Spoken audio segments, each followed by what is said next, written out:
Հաջորդ այդ եթե ձեր իշխանության 7-րդ տարում դուք նոր սկսել եք կրթվել,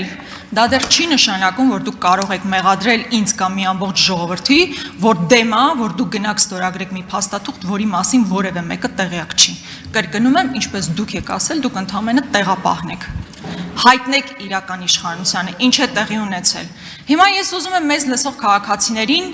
հետևյալն ասել։ Ես իհարկե կարող եմ շարունակել խոսել նրա մասին, թե ինչ զիջումներ եք դուք իրականացնել, ու դուք ինքներդ շատ լավ գիտեք, որ այդ ցանկն անվերջ է։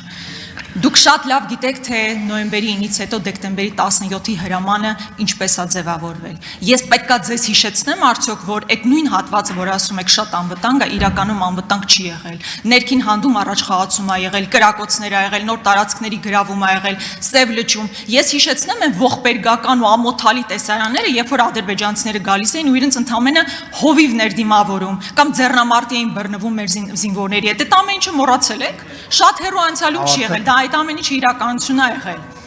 Եվ փաստացի չկարողացաք գոնե մի կետ ասել, որ Ադրբեջանը զիջում է։ Ու ամբողջ ողբերգությունը նա է, որ դուք ընդհանրապես խաղաղության մասին չեք մտածում։ Բացառապես թղթի մասին եք մտածում, որի վրա միգուցե խաղաղություն բառը կլինի, բայց ընդհանրապես վերարտադրման իրական նշանակություն կունենա։